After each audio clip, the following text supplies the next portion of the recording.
Өнөөдөр бүгдээрээ гомдол, айдас, уур хилэн, санаа зовлон ба хоосон байдлуудаас чөлөөлөгдөх сэдвийн дагуу үздэсгэе. Таны амьдрал аливаа нэг эдгээрх зүйлсүүд тулж байна уу? Эдгээрх талбарууд та хэр удаан байж гин вэ? Тэгээ бүгдээрээ эдгээрх талбаруудаас чөлөөлөгдөе. Бурхны өгсөн амар тайвнаар Бурхны дуудлагыг биелүүлэхийн тулд бид нар эдгээрх зүйлсээс яаж чөлөөтэй, эрх чөлөөтэй байх вэ? Бүгдээрээ хамтдаа үздэсгэе. Тэгээд хичээл эхэллээ. Бүгдээрээ. Тэгээд бүгдээр хамгийн түрүүнд хамгийн анханд эдгээрх зүйлсүүд хоосон гомдол айдас уур хилэн санаа зовлон ба хоосон байдлуудын шалтгаанууд нь яагаад эдгээрх зүйлсүүд хүмүүсийн амьдралд ингээд гарч ирсэн бэ? Удаа дараалан гарч ирсэн бай. Зарим нь яагаад ингээд байгаад байна вэ гэдгийг бүгдээр хамтдаа үздэсгэе. Олон шалтгаанууд нэг нь болохоор ар гэрийн хүний амьдрал хүнд хэцүү зүйлс тохиолдоход ялангуяа аав ээж нь хүнд өвдөхөд хүүхэд нь хүнд өвдөө дэмчилгээнд ингээд минь надаас гарч чадах зүйлсгүй бөгөөдгийн хүчрүү сул дорой мэдрэхэд хүн хэцүү санагддаг, санаа зовндаг, айдаг те уур хилэнтэй байна, хоосон байх зэрэг эдгээр зүйлсүүд бас байх боломжтой маа. Бас хоёр дахь шалтгаан нь бол итгэж байсан хүмүүс удаа дараа нь ар араасаа итгэл алдах зүйлс хийгээд бас муу харилцаанд орох үед эргүүл тантай та тусалсан биш бүр эргүүл санаа тань руу муухан хандах үед иймэрхүү байдлуудыг бас хүлээ иймэрхүү байдал руу бас тэгж мэдрэх боломжийн байдаг. Мөн санхүүгийн гачигдал дутагдалд орсон үед нин дорой ингээд хэрэгцээ гарах үед мөн тослоонд ба зээл болсон хүмүүс удаа дараа нь татгалцахад бас ингээд хэцүү санагддаг. Яг л энэ гарах гарцгүй юм санхүүгийн ингээд хүнд хэцүү байдал гарахад хэцүү байгаа. Энэ үед бас эдгээрх бас мэдрэмжүүд бас байгаа. Бас удаа дараалал ингээд хүсээгүй зүйлс юм бүтлгүй зүйлсүүд тохиолдоход ингээд машины дугаа орох ч юм уу бас ингээд цалин хожуу орох ч юм уу. Гээ гинти маш их ингээд өөр төлбөр рүү орж ирэх ч юм уу эдгээр зүйлсээс болоод яадаг вэ гэвэл бид нар иймэрхүү байдалд санаа зовлон уур хилэнтэй байдал руу ингээд хүн рүү бас нөлөөлөхийг оролддог бас хайртай хүн бас хайртай байсан хүн биднээс салж явах нь ингээд заримдаа хүмүүс гэр бүл салгаад бас бол найз нөхд нь ингээд хол явхад эсвэл бүр ингээд найзлахаа болиод явах үед бас энэ хүмүүсийн амьдрал өвхөл тулах үед хүнд хэцүү байдал руу хэцүү байдал руу бас ордог байгаа орох боломжтой байна. Хүнд итгэл алдснаасаа болоод дахиж хүнд итгэж чаддгаа ингээ болох үед бас хүмүүс гардаг. Тэгээд яадаг бол хүмүүс дандаа ингээ айцтай за энэ хүнд итгэжүүл энэ намайг эргүүлээд ингэн дээ. Бүх хүмүүс адилхан дөө гиндээ гэсэн буруу гомдлолоос үүсээд альва нэгэн зүйлсээс үүсээд хүн буруу үр дүнтэй буюу буруу аа, тэг үр дүнд хүрсэн байдаг. Тэгэхээр энэ байдлаас чөлөөлөгдөх нь чухал байна. За тэгээд бас хүнд өвчин туссан ба ямар ч эмчилгээгүй тиймэрхүү үед эсвэл хэн нэгэн таны хайртай дотны хүмүүсийг тиймэрхүү өвчтөө бөгөөд эмчилгээгүй болсон үед яг эдгээр зүйлснээс болдго юм аа. Тэгээд төсөөлж байсан муу үр дүн гарах үед бас энэ болдог. Яг үгүй ингээд ийм зүйл болно доо гэж хүн ингээд эмхүү аливаа нэгэн зүйлсийн талаар залбираад хичээгээд явж хахад тэр дүн үр дүнд хүрэхгүй байх гэж байна. Хамаагүй сэтгэл готрохаар нүүдг нь бүр ингээд нурж унах бүр ямар ч бүтлгүүтэх үед энэгээр талбаруудаас мэдрэх боломжтой зүйл байгаа. Mesela бусдаас тусламж ингээд бусдаас хүссэн ч хүүтэн хөндий хариу авах үед ингээд тусландаа гэж найдаж исэн хүмүүс нь ерөөсөө туслахгүй хоошоо суугаад ингээд суусан тохиолдол эдгээр туснаас болдго юм аа. Тэгээс ингээд хүн доромжлогдоход доромжлол хэлэхэд ямар муухай ингээд яг хүнд хэцүү бас мэдэрсэн үед байж хаа залуу нэг байдлаар хин нэг нойр дотны үнээр тоглоом мэт зүйлсэн ч гэсэн доромжлоход энэ зүйлээс хүн мэдэрдэг байна. Бас үл хөндлөгдөх гэх мэт ингээд чи тийшээ явж юм ингээд хүний доромжилсан эсвэл ингээд үл хөндлөлөө тоохгүй байх үед хүн иймэрхүү зүйлсээс мэдрэх боломжтой байдаг наа. Гэх мэтээр энээс бас гадна өөр шалтгаанууд байгаа. Энд бол ерөнхий ихэнх шалтгаанууд энэ ингээд аливаалах чадах хэмжээгээр гарч бичих хичээлээ. Эдгээр зүйлсийн шалтгаан юм байна. За тэгвэл бас ингээд ийм яг яагаад ингээд гэмтэл өртгөө сэтгэл зүйн түвшин хүний махан биений түвшин ингээд яагаад ийм гэмтэж ийм өртөх шалтгаан болдог вэ гэвэл эдгээрх зүйлс буюу альва нэгэн зүйл амьдралдаа нөхцөл байдал ингээд альва нэгэн зүйлс болж байхад яа тэгвэл эхлээд хамгийн түрүүнд ингээд уур хилийн альва нэгэн зүйлс ингээд хин нэгэн таныг доромжлоход эсвэл танд туслах гэсэн хүн туслана гэж бодож исэн хүн туслаагүй байж хад хүн өөртөө сэтгэлдээ хамгийн түрүүнд хүлээж авч зүйл нь болохоор гомдол арайч те би нэг ингэж бодсон. Би энэ хүнд ингэж тусалж ирсэн шүү дээ гэд. Гэтэ хүлээгээд авдаг. Тэрхүү гомдол буюу уур хилэн альва нэг зүйлс хүний зүрх сэтгэл рүү бүр ингэж яг ингэж тогшоо тэрийг нэг ор боломжийг өгчдөг байгаа. Хамгийн түрүүнд энэ хүлээж авснаас болдог. Намаа ингээ гомдох, айх, уурлах, санаа зовлт юм зай өгсөн байгаа. Зай ингээд ор боломжийг өгсөн. Тэгэл энэрээс маш богино хугацаанд хүн энэхүү зүйлийг ингээд орох боломжийг өгөөл өгснөөс болоод яа тэгвэл энэ зүйлс хүний амьдрал орж ирээд үнэ тархах боломж зайг нь өгдөг байгаа. Тэгээ дараа нь ядвал гомдолтой, айцтай, ууртай ба үзэн ядалтай сэтгэл зүйн төвшөнд байхыг үргэлжлүүлэн зөвшөөрсөөр байхыг хэлнэ. Энэ нэгэн хин нэгэн танд гомдоох зүйл хийлээ. Энэ таныг айлглаа, таныг уурлуулах зүйлийг чи хийсэн ч гэсэн тэгээ тэрийг удаа дараалал ингээд бурхны үгийн дагуу биш үргэлжлүүлэн бодсоор ингээд явсаар байх юм бол энэ та үргэлжлүүл зөвшөөрсөөр л байгааг хэлж байгаа. Тэгээд энэ яадаг вэ гэвэл юм хохирогч байдаг энэ намайг ингэж авт хүмүүс гэсэн үг энэ гэсэн үг тэр гэсэн үг гэж хохирогчийн төвшин ингэ явсаар байхыг хэлнэ. Тэгээ бас ямар ч тэгээд өргөжлүүлээд хохирогчийн сэтгэл зүйн төвшин юмнаас хариу үйлдэл хийхгүй байхад эндгээр сүсэд хүмүүсийн амьдрал дотор энэ иймэрхүү бохир муу ур жимсүүд гардаг бөгөөд энэ зүйлс нь салахгүй явсаар байдаг. Тэгвэл энэ гадны нөлөөнөөс гэмтэх үйл явц байгаа. Хамгийн түрүүнд юу болдог бол хүлээж авахаас эхэлдэг. Хэн нэгэн дайрлаа, доромжллоо гэж бодоход хүмүүс тэрийг хүлээж авсны дараа л тэр доромжлол юм уу, дайралт, уур хилэн, гомдол бэлдэг болохоос тэрийг хүлээж авахгүй бол тэр хизээж ордоггүй. Харин зай өгсөн гомдол, айдас, уур хилэн, санаа зовлыг орж ирэхэд тийм зай өгсөн байхад тэр чинь байх хэрэгтэй байгаа. Хэдэж хүн хаалга тогшоод яж хаад дээрэмч юм муу тиймэрхүү хүн орж ирэхэд хаалга онгоолгоод тэг ингээд ямар ч ингээд хаалга онгоолгоо юу ч хийхгүй ингээд байгаад тахын бол тэр чинь ороод ирэх байхгүй юу. Харин нөгөө анхнаасаа хаалга онгоолгохгүй байвал хинч орж иж чадахгүй харин юу цагдаа шууд дуудана, өөрөө хамгаалах зүйл дуудана, хамаатан зүйлс нойр орчноос зуудана, шууд залгана, өөрөө хамгаалах зэвсгүүдийг аавн тэ. Тэгж яхад тиймгүй хүлээж аваад хаалгаа нэгээ зайгаа нөгөөд амьдруулчихж байгаа гэсэн үг. Гурав дахь нь болохоор өргөжлүүлж байхыг зөвшөөрсөөр байх гомдолтой, айцтай, ууралтай, үзэн ядалтай ингээд түрүүнийг хэлсэн дөө энэ зүйлийг зөвшөөрөөл байлгаа л яах вэ? Бид нар муу дээрэмч хүн гэрч чинь байх ингээд зөвшөөрөөл гэрээ чинь түгээгээл биеинд чинь халдаад биеийг чинь зохиж зодоод байхыг зөвшөөрж байгаагийн үйл явц болж байгаа маа. Энэ бол гэмтэх үйл явц болж байгаа. Тэгвэл энэ хүү гомдол айц уур үзэн ядал тэгээд эдгээр зүйлсээс чөлөөлөгдөх хүтэр юм 6 алхам үзнэ. Хамгийн түрүүнд ариун сүнсээр дүүрэх, дараа нь алхам 2 хамгаалах, эсрэг хүсэх ба хүлээж авахгүй, доромжлол дайрлал хүлээж авахгүй. Гурав дахь нь зай диаволд өгөхгүй, гомдол айц уур хилэн санаа зовлт зай өгөхгүй. Дөрөвт нь өргөжлүүлэлт байхыг зөвшөөрөхгүй юм аа. Гомдолтой айцтай уур та үзэн ядалтай байхыг зөвшөөрөхгүй. Татах нь библийн ишлүүдийг сэдвийн дагуу чангаар уншиж дахин дахин давтах юм. Ялангуяа тэр эмзэг үедээ.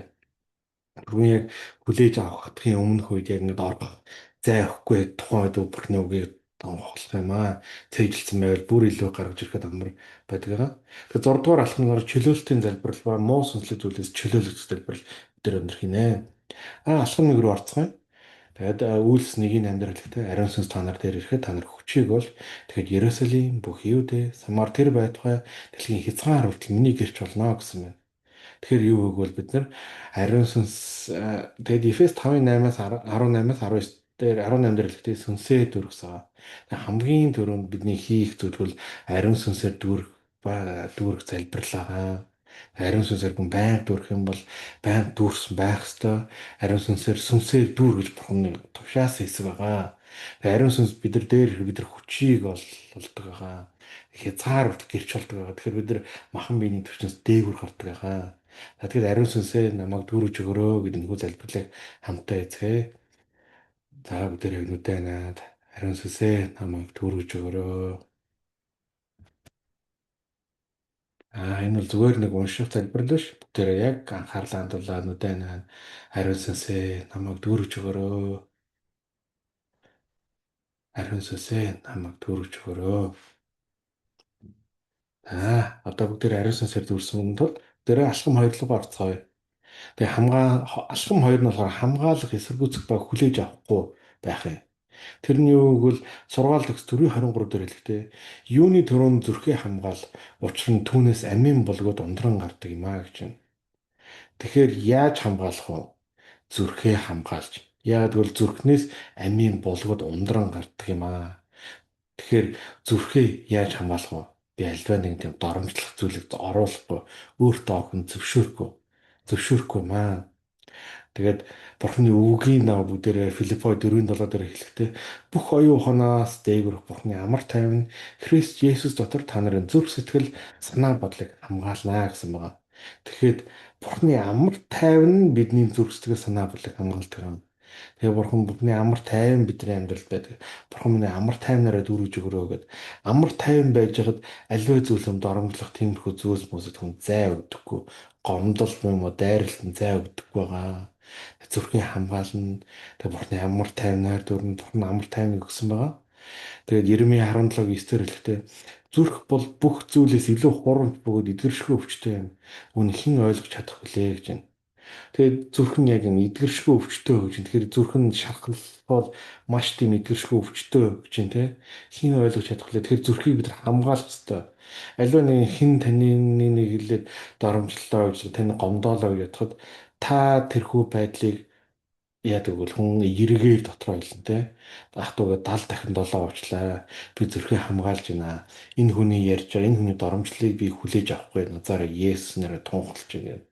Тэгэд тунхлаж хүлээж авахгүй юм аа. Алхам номер 3. Зай диаволд өгөхгүй. Гомдол, айд, суурхал, санаа зовлох гэж зүйлсд өгөхгүй. Эфес 4:25-аас 29 дээр хэлэхэд ингэж байна. Тиймд худал хуурмыг хоош тавьж хөмбөр хөрштэй үннийгээр учир нь бид бие биедээ эрхтнүүж юм. Уурсан ч нүгэл бүлд та нарын уур хилэн дээр чи нар бууж аргад диавол байр бүүг хулгайч хүн цаашид хулгай бүүхий харин ч гачигдaltaй хүнд хуваалцахынтай байханд бол өөрийн гараар сайныг үлдээж хөдөлмөр та нарын амнаас ямар ч ялдавсан бүү гаргаа. Харин хэрэгтэй үед нь бусдыг босгон байгуулахын тулд зөвхөн тусдаа авах гэл. Тэгвэл энэ сонсож буй хүнд нэгүүлсэл өгнө гэсэн байна. Тэгэхээр бид нар диавол байр өгөхгүй тул уур хилэн дээр нар жаргах буюу ууртаа унтахгүй байна. Хулгай хийхгүй байна. Тэгэхээр яг энэ контекстнд бол ууралсан ч нүгэл бүлгэж хүн ууралж болох уу бол гэхдээ нүгэл үлдэхгүй. Хин нэг шүүхгүй тэр хүнийг ингэж үдсэн ядахгүй. Тэгээ бас тэр уур хилнэр нар бууж байгаа буюу ууртаа унтж болохгүй. Гомдолтой унтж болохгүй. Тэрийг явуулнаа. Өвүүгээр ядвал диавол байр бүү гэж аахгүй байр өгч болохгүй. Яг л тэрхүү уур хилэнтэй гомдолтой унтахаар маргааш тэр нь дахиж ургаж байгаа байхгүй яг л гомдол уур хилэн амьдралдаа ингэж байхыг зөвшөөрч байгаа. Дараач өдөр байхыг зөвшөөрч байгаа. Тэгэхээр яг дараач өдөр тэр үргэлжлүүлээд уламжлал өсөх багталтай алддаг болохоор байр өгч болохгүй. Тэгэхээр диавол зай өгөхгүй бол яг тэр өдөртөө тэр зүйлийг шийдээд тэр зүйлийг өөрөөсөө явуулна. Үнэхээр тэр өөртцсөн үедээ байна. Тэгээд дараа нь ингээд санаа зовлт зай өгөхгүй байна. Энийг бол Филиппо 4:5-аас 7 дээр хэлэхтэй. Та нарын төвчээр бүх хүмүүс мэддэг. Эзэн ойрхон байна. Юунд ч бүс санаа зов. Харин аливаа зүйл залбирлаараа болон гуйлтаараа талархалтайгаар хүсэлтэд бурхан мэдвэл бүх оюун ухаанаас дээгүрх Бурханы амар тайван Христ Есүс дотор та нарын зүрх сэтгэл санаа бодлыг хамгаална гэсэн байна. Тэгэхээр юунд ч бүс санаа зовж байгаа. Санаа зовмоор зүйл байвал бид нар яах вэ? Яаж зай өгөхгүй байх вэ гэхээр би санаа зовхгүйг сонгож байна. Харин хэрэгцээтэй альва нэгэн зүйл ингээд юм болгох гээд ингээд үр дүн хүсэж байгаа яг бол залбирлаараа бурханд талархаж хүсэлтэд бурхан мэдүүлээ. Тэгээд дараа нь бурхан амар тайвныг бүх оюун ухаанаас дээгүүр бүрэн бидний махан биений оюун ухаанаас дээгүүрх бурхан тэр амар тайвныг Есүс дотор бидний зүрх сэтгэл санаа бодлыг хамгаалж байгаа. Бурхны өгж байгаа амар тайван Христ Есүс дотор хамгаалж байгаа. Яаж Христ Есүс дотор өгвөл би Есүсийн дотор байгаа блэ? Би Христ дотор орж байна. Тэгээ би Бурхны амар тайвныг хүлээж авч байна. Биний зүрх сэтгэл санаа бодлыг Бурхны амар тайван хамгаалнаа. Би юунч санаа зовхгүй. Хүн Бурхны үгийн дагуу ингэж эргүүлжлүүлэн эсэргүүцэж тэрхүү байдлыг бүлээн зөвшөөрөхгүй байхыг хэлж байгаамаа. Та нарын талаар гомдол зай өгөхгүй. Матай 18:22 дээр хэлэхдээ Есүс айлцсан би чам 7 удаа гэж хэлэхгүй харин 70 дахин 7 удаа гэж хэлье гэж. Хүн гомдохоор зүйл хэллээ, гомдохоор зүйл яллаа гэж бодоход хүн дотроо ярина. Дотроо ч хэлнэ, гаднаад чангаар хэлнэ. Ах トゥ угээ 70 дахин 7 уучлал гэж Есүс хэлсэн юм аа. Би тэгэхээр Есүсийн нэрээр яг одоо энэ найзгаа, энэ дайсныгаа, энэ хүний би уучлж байна. Уучлахыг сонгож байна. Би гомдохгүйг сонгож байна. Бүхний үгийн дагуу бид нар ерөөсөө гомдлол гэдэг зүйлийг хүлээж авахгүй. Бурхан аль хэдийн өдөр 490 удаа уучлаж байгаа. Тэр 490 уучлал нь болохоор бараг 7 минут тутам нэг хүнийг 8 цаг унтлаа гэж 16 цаг хоёр хүн байлаа гэж байна. Нэг нь нөгөө хүнийгээ 7 минут тутам гомдоогоод нөгөөх нь эргүүлж уучлахыг хэлж байгаа. Тэгэхээр өдөржингөө 16 цаг тасралтгүй нэгнийгээ гомдоогоод нөгөөх нь уучладаг тийм амьдрал тийм хүн байхгүй. Юу гэсэн утгатай байвал хязгааргүй уучлах гэсэн утгатай юм аа. Тэгэхээр бид нар ямар ч гомдол зай авахгүй тул өрөө бурхны үгийг ашиглаж би гомдохгүйг сонгож байна. Гэт зай авахгүй юм аа гомдолд. Дараа нь болохоор гомдол айц уурхлын санаа зовлт орж ирэхэд яа тэгвэл бүүмэхлэгт бурхан элэг доог болохгүй. Юуг бол хүн тарснаа л хурааж авна. Юу тарснаа л хурааж авдаг чаа. Хэрвээ гомдлыг тариул гомдлыг хурааж авна. Айцыг тариул айцыг хурааж авна. Уур хилэн санаа зовлтыг тариул уур хилэн санаа зовлтыг хурааж авна. Харин бурхан явбал эдгээр төслийг тарихгүй. Амьдралдаа орж ирэхийг зөвшөөрөхгүй, өргөлөөд нь тарихгүй. Өөрөө бас хин нэгний гомдовч, хин нэг айлгах ч юм уу, хин нэг уурлуулдаг, хин нэг санаа зовоолохоор юм хэлж болохгүй байгаамаа. Тэгэхээр өөрөө тийм буруу зүйлийг бас тарьдаггүй нэгэн байх хэрэгтэй байна. Тэгэхээр бид нараас өөрсдөө хамгаан зай өгөхгүй байх нь болохоор өөрөөсөө бусдаас хүлээж авахгүй, бас өөрөө тэдгээр зүйлсийг тарьдаггүй байх хэрэгтэй. За, алхам номер 4. Тэгэхээр бид нар яах вэ гээл за хэн нэгэн хүн өнөхөр орж ирээд байлаа гэж ասвал үргэлжлүүлж байхыг зөвшөөрөхгүй гэж юм. Гомдолтой, айцтай, ууртай, үзэн ядалтай байхыг зөвшөөрөхгүй. Колосай 3:15 дээр хэлэхдээ Христийн амар тайван та нарын зүрх сэтгэлийг захирав. Үүний тулд та нар нэгэн бие дотор дуудагдсан юм аа. Талархах тун гэж байна. Тэгэхээр бид нар яаж үргэлжлүүлж байхыг зөвшөөрөх нь Бурхны амар тайван Христийн амар тайван цаана нэрийн зүрх сэтгэлийг захирах гэж байгаа. Тэгэхээр амар тайван чинь бидний зүрх сэтгэлийг захирдаг юм аа. Тэгэхээр амар тайван зүрх сэтгэлийг захирах нь ингээ бусад зүйлийг байхыг зөвшөөрөхгүй. Амар тайван байхад хэдий ч уур хэл юм уу гомдол айц орж иж чадахгүй. Тэгэхээр бурхны амар тайван өргөжлүүлээд дүүрэн байх хэрэгтэй тийм. Уурлахаа байж хилэнгээ март бүү санаа зов энэ зөвхөн бузар мууг л үлдэх төрхөн гэж байна. Тэгээ уурлахаа болоор хилэн гэдэг март гэх нь болохоор ингээд бид нар яадаг вэ? Заримдаа гарцаа ч юм аливаа нэг зүйлээ хүн ингээд мартчихлаа гэж бодоход таг мартаад хөө тэнд мартсан шүү дээ гэд хажууд нь байхгүй байхгүй юу? Тэгээ утсан байхгүй. Яг тэрэн шиг уурлахаа байж бүр хилэн гэдэг зүйлийг мартаж байна. Тэг бүх санаа зовж байна. Эдгээр зөвхөн бузар мууг үлтгэл хүргэнэ гэж байна. Тэгэхээр өргөжлүүлж ингээд юм байхыг зөвшөөрөх нь болохоор бүр уур хилэнгийг мартаа тань санаа зовхгүй байна. Нэгдүгээр Петр 5:7 дээр хэлэхдээ тэр та нарын төлөө санаа тавьдаг учраас бүх зовнилоо түүнд өргөөл гэж байна. Бурхан бидний төлөө санаа тавьдаг юм аа. Угаасаа бид нар мэдж байгаа. Тийм болохоор бүх санаа зовлогддог зүйлүүдийг Бурхан өөрүүлэх юм аа. Филиппо 4:6-аас талаар түрүүн уншсан юунд ч буу санаа зов.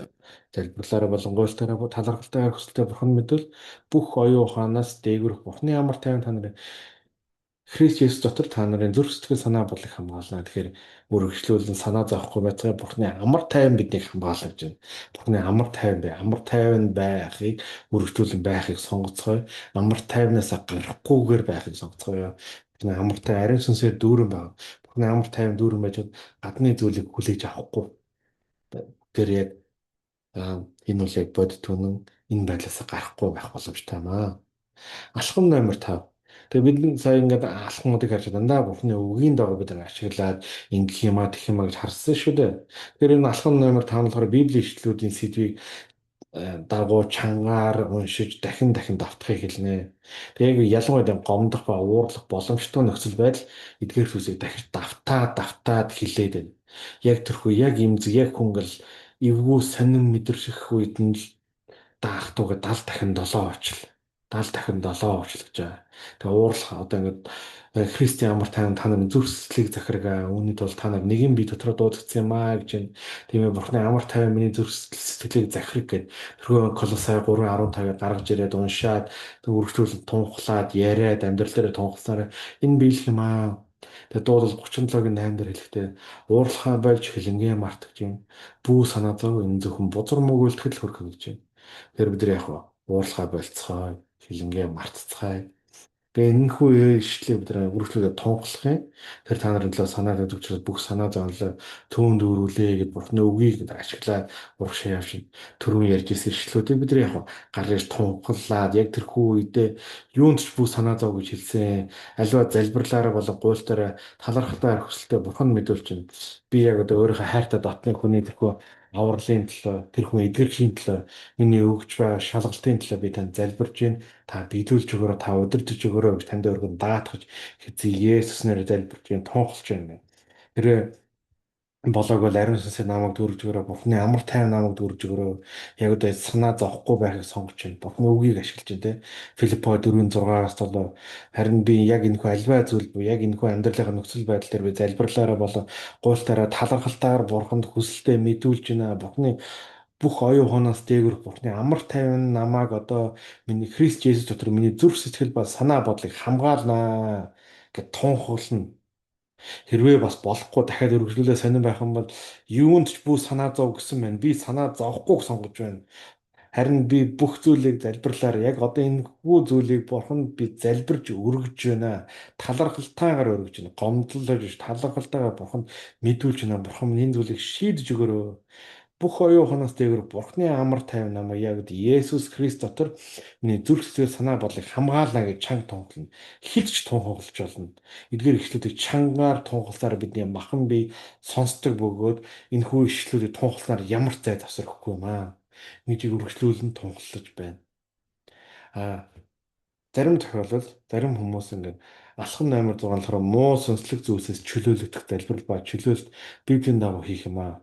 Альва нэгэн тохиолдолд заримдаа хүний бие тэгээд муу ямар нэг шалтгаанаар биеийн дотор ч юм уу гадна ч юм уу ингээд альва нэг муу сүнслэг зүйл ингээд наалцсан тэгээд хүний гомдуулах гал гомдох тэр бодол өгөөд уурлуулах гал уур хилэнгийн тэр муу сүнслэг зүйл наалцсан байх тохиолдолд энэ бол зөвхөн Пентекост яваад ярьж байгаа. Тэгээд бид өөрсдийн итгэлийн тунхаглын дагуу яг энэ хүмүүс сүнсэнд наалдах боломжтой. Хэрвээ та үүнд итгэдэг бол та энэ бичлэгийг яг энэ хэсгийг зогсоогоод өмнөх хэсгийг сонсож олно. Харин хэрвээ та итгэдэг бол эдгээрх дагуу Библийн дагуух эдгээрх хэсгүүдийг би та бүдэн уншиж өгье. Марк 16:17 дээр итгэгчдэд энэ тэмдгүүд дагалдана гэсэн байна. Миний нэрээр тэд чөтгөрүүдийг зайлуулж шинэ хэлээр ярина гэсэн байна. Тэгээ энэ бол Есүс яг агуу захирамж яг тэнгэр дэше бурханлаа явахын өмнө хэлсэн үг нь итгэгчдэд энэ тэмдгүүд дагалдана гэсэн байна. Тэгээ хэрвээ ингээд зайлуулах чөтгөр байхгүй бол Есүс яах гэж чөтгөрүүдийг зайлуулна гэж хэлэхтэй.